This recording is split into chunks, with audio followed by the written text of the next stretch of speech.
오늘도 때가 때인 만큼 트럼프 관련 소식이 주가 될 것 같습니다. 먼저 공약대로 트럼프는 머스크를 정부 효율부 수장으로 발탁을 했습니다. 어떤 식으로 정부를 구조조정할지 아직 알 수는 없지만 머스크는 2022년 10월 트위터 지금의 X를 인수하고 7,500명이던 직원을 2,000명으로 줄이려는 시도를 한 바 있습니다. 머스크는 연방 기관이 왜 428개나 돼야 되는지 모르겠다. 99개로 줄이겠다고 얘기하면서 세금을 가장 어리석게 사용한 공무원에 대한 순위표를 만들겠다고 X에 글을 올렸습니다. 머스크가 추진하는 작은 정부 만들기 어떻게 흘러갈지 굉장히 관심이 모이고 있습니다. 그리고 거듭 저희 월걸브 시간에서 관세에 대해 얘기하는데요. 오늘도 관련 뉴스 하나 가져와 봤습니다. 오늘 공화당 상원 의원 원내대표가 뽑혔는데 사우스 다코다를 대표하는 존 튠이 당선됐습니다. 사실은 머스크가 민 후보는 릭 스콧이라는 분이었는데 그걸 물리치고 존 튠이 당선이 됐습니다. 근데 이분이 자유무역의 신봉자예요. 여러모로 트럼프의 관세 정책과는 거리가 먼 사람입니다. 참고로 트럼프는 이번에 아무도 공개적으로 지지하진 않았습니다. 근데 튠은 지난 8월에 트럼프가 얘기한 대로 관세를 매기면 인플레가 유발될 것이다. 이렇게 강하게 주장을 했던 사람입니다. 물론 튠이 이날 뽑힌 다음에 우리는 트럼프와 함께 단합되어 있다. 이렇게 글을 올렸지만 자칫 트럼프가 관세를 밀어붙이고 상원에서 이걸 반대하는 움직임을 보이면 국정 초반에 상당한 불협화음이 일 수도 있습니다. 공화당이 이번 선거에서도 이 상원에서도 민주당을 이겼지만 공화당 의원 모두가 트럼프의 세부 정책에 100% 찬성하는 건 아니라는 걸 이번 원내대표 선거는 보여줬습니다. 오늘 카시카리 미니애폴리스 연은 총재가 인터뷰를 했습니다. 굉장히 다양한 채널에서 비슷한 얘기를 많이 했는데요. 결국 요약을 해보자면 지금 인플레는 안정적으로 떨어지는 중이고 노동시장도 상당히 좋은 상황이다. 미국 경제 아주 좋은 상황이고 중립금리가 어디인지는 정확히 알 수는 없지만 지금 미국 기준금리가 중립금리 위에 있다는 것만은 확실하다. 이런 게 주장의 요지였습니다. 즉 미국의 기준금리는 더 떨어질 여지가 있다. 이렇게 요약을 할 수 있고요. 여기서 관세에 대한 얘기가 나오죠. 근데 카시카리의 얘기로는 관세 같은 거는 일회성 충격에 불과하다. 그러니까 미국의 관세가 인플레를 유발하는 영구적인 충격은 아닐 수 있는데 이게 결국은 다른 나라가 어떻게 대응하는지에 달려있다. 이게 카시카리 미니애폴리스 연은 총재의 핵심입니다. 미국이 관세를 때리고 다른 나라가 눈에는 눈, 이에는 이 전략으로 보복에 나서면 그때 인플레에 심대한 영향을 미칠 수 있다는 그런 논리가 되겠습니다. 그러니까 전반적으로 트럼프의 여러 정책이 인플레를 부추기는 방향으로 갈 것이다. 이런 내용이 사실 지금 월가 분석의 주류를 이루고 있고 거의 기정사실화되어 있는데요. 일단 다른 얘기 살펴보기 전에 CPI 잠깐 얘기해 봅니다. 예상에 부합은 했습니다만 주거비가 이달 다시 좀 올라갔고요. 코어 기준 여전히 3.3% 견고하다. 즉 물가에 대한 우려가 여전히 남아있는 상황이다. 트럼프 집권 전에도 이런 상황인데 트럼프 이후는 물가 걱정이 더 될 수 있다. 이런 논리가 주류라고 볼 수 있겠습니다. 근데 그게 아니다. 이런 논리가 있어서 오늘은 한번 이거를 소개해 드릴까 합니다. 이 글이죠. 일단 제목부터가 의미심장합니다. 시장이 틀렸다. 트럼프는 인플레를 유발하지 않을 것이다. 그런 내용입니다.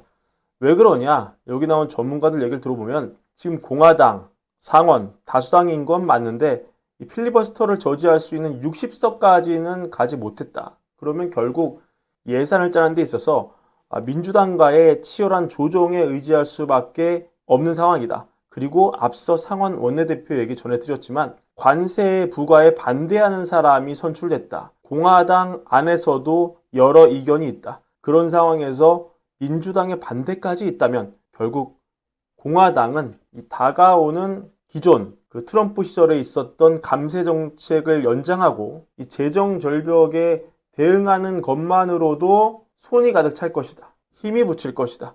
이런 전망이 나오고 있고요.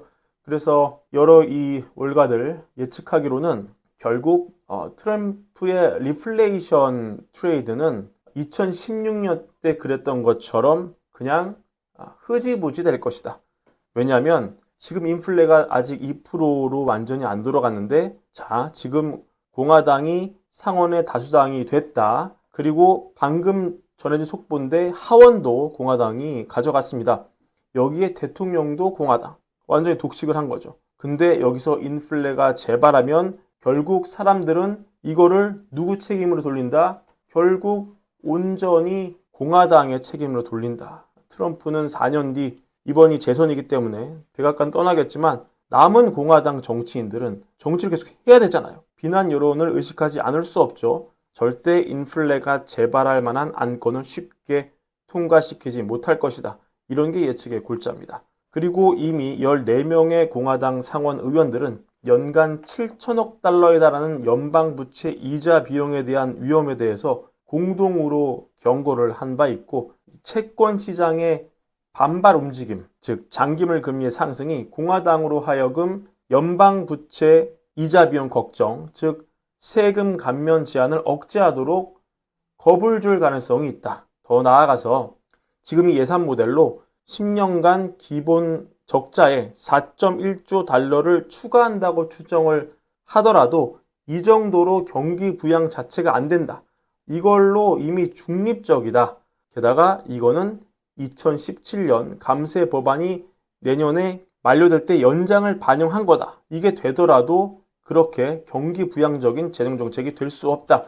그래서 이 브루킹스 연구소가 봤을 때 연장이 되더라도 2026년은 심지어 이 정책이 약간 긴축적일 것이고 그게 만약에 없다면은 정책은 완전히 긴축적이 될 것이다. 이렇게 전망을 합니다. 그리고 우리가 트럼프 1기 정책을 봤을 때 우리가 교훈을 얻어야 된다. 법인세 인하 같은 그런 것들이 경제 성장이나 투자를 크게 증가시키지 못하더라. 다른 말로 바꾸면 그렇게 인플레 유발 효과가 없더라. 왜? 대부분의 늘어난 이익이 다 이 배당금이나 자사주 매입으로 들어가면서 주가만 올리는 효과를 내고 이번에도 세율이 21%에서 15% 떨어지면 비슷한 효과를 낸다. 그리고 이 부유층에 대한 세금 감면은 이 승수 효과가 작다. 이겁니다. 그러니까 이런 거죠. 한 달에 100만 원 버는 사람한테 50만 원 추가로 쿠폰을 싸주면 거의 이거 다 쓸 겁니다. 먹고 살기 빡빡하거든요. 바로 경제에 50만 원이 돌면서 이게 50만 원이 돌면서 승수 효과를 내는 거죠. 근데 한 달에 2천만 원, 3천만 원 버는 사람이 100만 원 수입이 더 들어와요. 근데 이 100만 원만큼 더 씁니까? 다 쓰지 않는 거죠. 왜냐면 기본 소비 자체가 원래부터 많았으니까 큰 영향을 주지 않는 거예요. 그걸 다 쓰는 효과가 없는 거죠. 계좌에 쌓이는 겁니다. 그리고 관세. 이 얘기 또 하는데 관세는 아까 카시칼이 얘기한 대로 관세는 일시적 수준의 일회적 상승에 불과하다. 지속적인 인플레를 유발하지 않는다. 여기서 물론 보복 관세가 들어가면 인플레이셔널이 한데 주의할 점은 여기에 이 경제가 둔화되면서 오히려 이런 게 리세션을 유발할 수 있다. 경기 침체 충격을 줄 수 있다는 거다. 그래서 관세로 인해서 오히려 금리를 내려야 할 필요가 있을 수 있다. 아침 이 기사 보시면은 이미 유럽은 이 미국 관세에 떨어가지고 금리를 얼마나 낮춰야 되나 지금 고민이 심각한 상황입니다. 근데 유럽은 물론이고 미국까지도 관세로 인한 침체, 이로 인해 금리 인하 효과가 오히려 날 수 있다는 거죠. 그리고 물론 불법 이민자를 대거 추방을 하면은 인플레가 올 수 있다. 근데 이 베이커 연구소에 따르면은 농장에서 일하는 사람의 40%가 불법 이민자인데 이게 추방이 되겠느냐는 겁니다. 이런 이유로 인해서 이민자 추방은 상징적인 조치에 그치고 대규모 추방이 안 이뤄질 가능성이 있다. 이런 게 베이커 연구소의 견해입니다. 다만 이런 효과가 트럼프 효과가 증시는 계속 부양시킬 수 있다.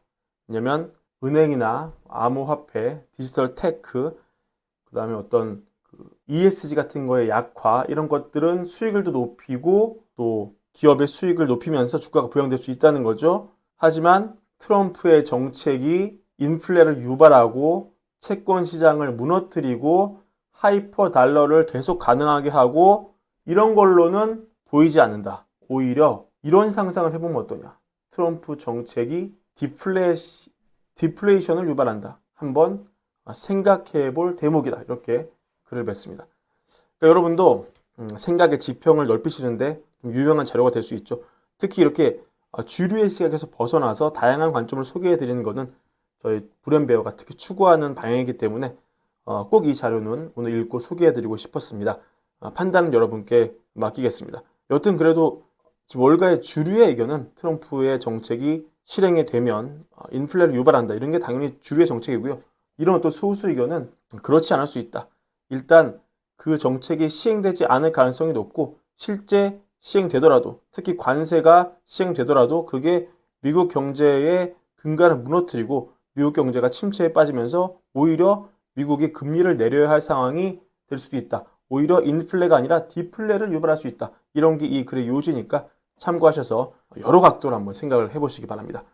오늘 준비한 브랜드 영상 이것으로 마무리하고요. 월걸부 구독과 좋아요 많은 사랑도 함께 부탁드립니다. 감사합니다.